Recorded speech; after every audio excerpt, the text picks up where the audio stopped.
Why did George suddenly leave Sweden?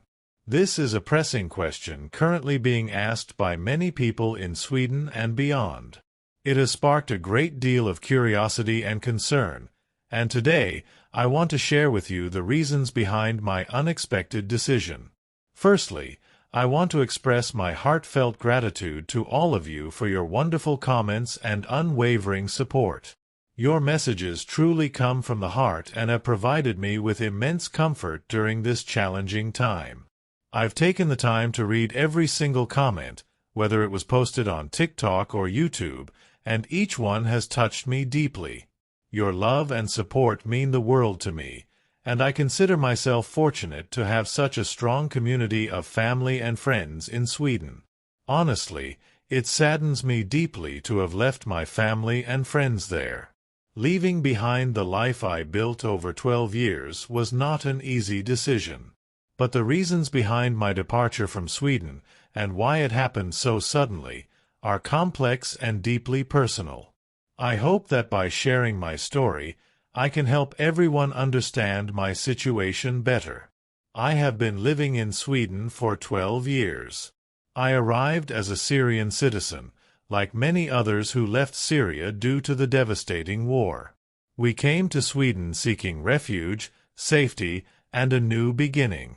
For many of us, Sweden represented a beacon of hope and a chance to rebuild our lives in a peaceful environment. However, the reality I encountered was far from what I had envisioned. I was shocked to discover that this country, which prides itself on its democratic values and human rights, is involved in the abduction and removal of children from immigrant families, particularly those coming from the Middle East. This issue took me by surprise recently, and I wish I had known about it when I first arrived in Sweden back in 2013. Perhaps if I had been aware of these injustices earlier, I would have spoken up sooner, and maybe others wouldn't have had to suffer the loss of their children here. There are many complex reasons and causes that might have held me back from speaking about this issue earlier. Silence can be a powerful force, especially when fear and uncertainty are involved. But in the end, when I witnessed such blatant injustice, when I saw children from my country being taken from their homes, and our women being mistreated by the police with no one able to speak out, I felt a moral obligation to raise my voice. I waited for the Arab media to address this critical issue, hoping that they would bring it to light. Unfortunately, our Arab media in Sweden sided with the state instead of supporting the new immigrants. This was a painful realization, as the media has the power to influence public opinion and bring about change. Ultimately, I felt compelled to speak up. I had to stand by every wronged mother whose children were unjustly taken from her. I had to amplify the voice of every father whose children were taken without just cause. I had to share the cries of every child calling out, "Mom, Dad, where are you?" These children's voices reached the world, and believe me, I am very proud of the role I played in making that happen. I do not regret anything I have done to raise awareness of this issue. I have raised the voice of the wronged immigrant in Sweden, whose children are being taken by gangs and mafias trafficking our children. These criminal networks prey on vulnerable families, exploiting their fears and uncertainties, and it is a situation that demands urgent attention and action. I left Sweden not to become weaker, but to grow stronger. My decision was a conscious choice to protect myself and my family from further harm. I left with my head held high, not out of fear of the state or anything else, but because I needed to find a place where I could continue my advocacy work without constant fear of retaliation.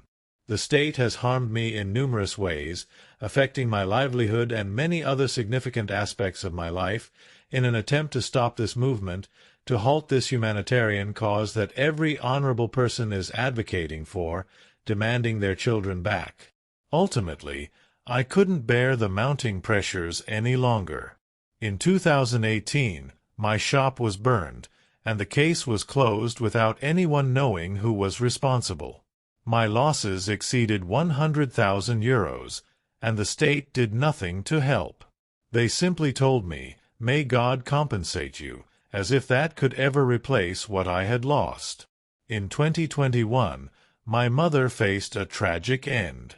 She was taken to the hospital after contracting COVID-19, a virus that has wreaked havoc across the globe. They told me to come back the following day to take her home, assuring me she was fine. But when I returned, they had sedated her without informing or consulting me. For 25 days, she remained unconscious due to a medication error that harmed her further. Despite the severity of her condition, there was a lack of accountability and communication from the medical staff. After those 25 days, my beloved mother passed away. Who is responsible for this? Which doctor prescribed the medication that caused her death at the age of 55? She walked into the hospital on her own feet and returned as a lifeless body, yet no one knows who prescribed the medication that led to her death. This loss is a wound that will never fully heal, and it is a stark reminder of the systemic failures that exist within the healthcare system. In 2018, my shop burned down, resulting in a loss of over $1 million, and still no justice was served. Gangs threatened me, yet still justice was not served. No one said, "George, this is your right." Where is the democracy and humanity in this country? Where is the humanity we sought for safety? In truth, there is no humanity or democracy here. The country appears democratic only for the Swedish people, not for immigrants. Immigrants live in fear, where at any moment your name could be tarnished, your home destroyed, and everything you've built could collapse on you.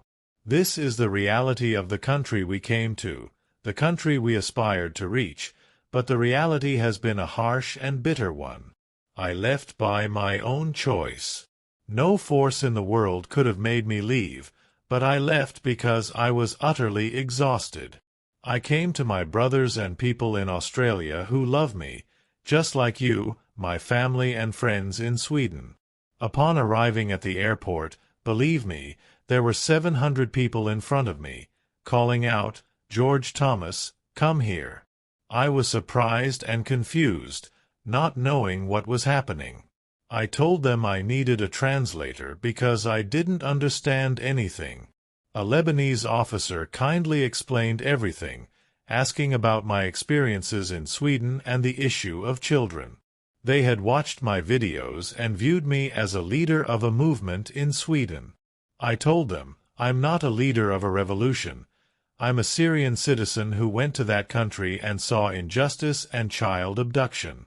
I raised the voices of parents to the world so that no one would think of coming to that country and risk losing their children or being humiliated by officials over their own rights." They told me they appreciated my stance and that Australia, my second home, welcomes me warmly. All my love and respect go to Australia and its police. This country truly embodies humanity. As soon as I got off the plane, I felt a sense of peace, calmness, and tranquility. There is no child abduction here, and everyone lives in harmony and happiness without complaints. This atmosphere of acceptance and safety is something I deeply appreciate, and it reinforces my belief in the goodness that still exists in the world. In conclusion, to all the parents who are my family and people, every mother who lost a child is my mother, and every father who lost a child is my father. I did not leave you. I left to become stronger alongside you. I have not withdrawn.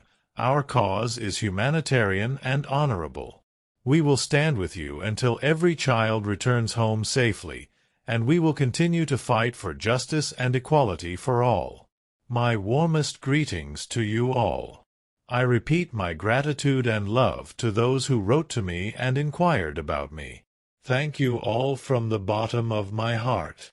Your unwavering support and encouragement continue to inspire me to keep pushing forward. I genuinely look forward to seeing you in new videos, as your support continues to motivate me to share my journey and advocate for those who cannot speak for themselves. To my followers in the hairdressing profession, we will soon return to sharing new hairstyle models.